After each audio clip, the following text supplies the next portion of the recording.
Hello once more. I see this time you brought a pillow with you. How cute. Are you interested in learning a bit more? Alright.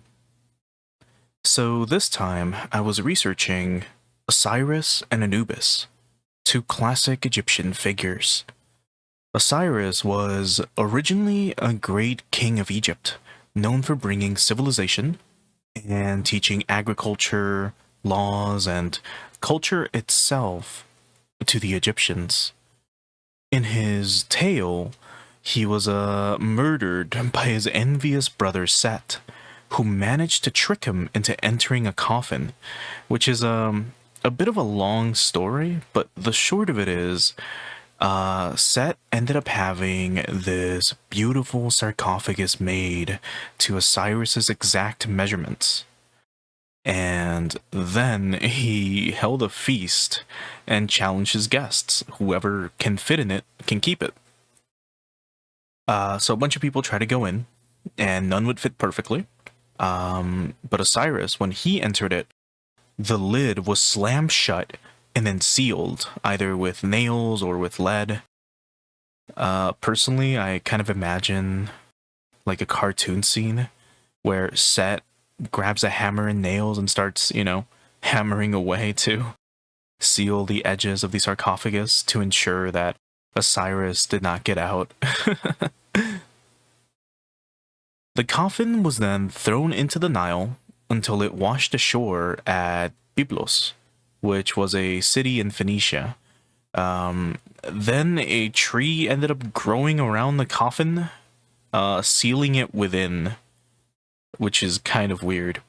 And then it gets weirder because a king later came and cut the tree and turned it into a pillar, but with the coffin still inside.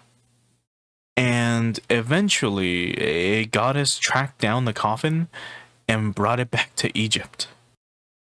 Anyway, when Set discovered that she retrieved the coffin, he was enraged and stole the body of Osiris and proceeded to hack his corpse into pieces. And some sources say that it was 14 pieces, others say it was 26. And then those pieces were scattered across Egypt. The pieces were then recovered, and the body was reassembled. Osiris then descended to the underworld and became its ruler and judge of the dead. He wasn't really like a destructive force, but a just one, providing fair judgment. Now, Anubis is a little different. He was known as Inpu or Ampu, and is the jackal-headed god of embalming, funerary rites, protection of the dead, as well as the judge of the dead. So, I'm sure you know, a lot of Egyptian gods tend to have a sort of animal head in some of their depictions. So imagine a human body with an animal's head. In this case, Anubis has the jackal head. So before Osiris came to be, Anubis used to be the main god of the underworld. Eventually, Anubis became Osiris's helper.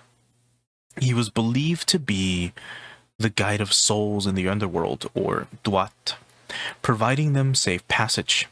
He was a psychopomp, basically a guide of souls, kind of like a Valkyrie in Norse mythology, for example.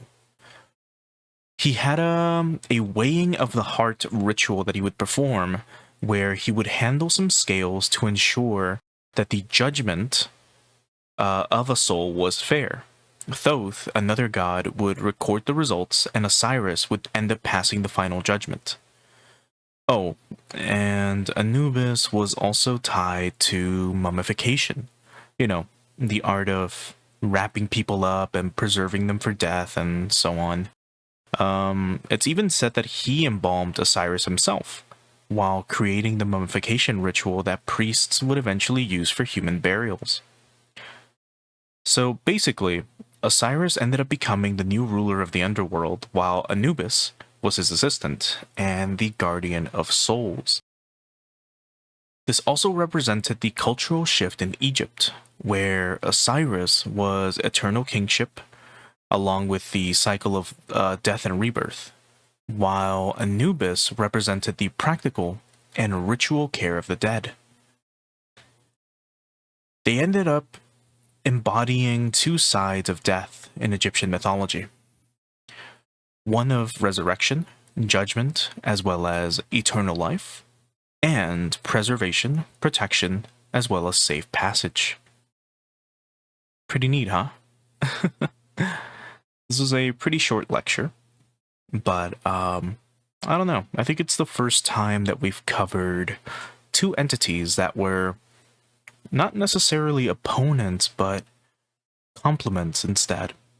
As in, they're not vying for power or at each other's throats, or they're not fated to kill each other in some future war.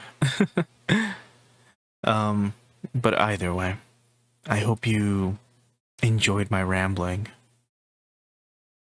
Well, I'm glad you did. I could see how closely you were listening. It was very cute. But I'll keep researching some more stuff, and I'll see you again soon, my little pupil.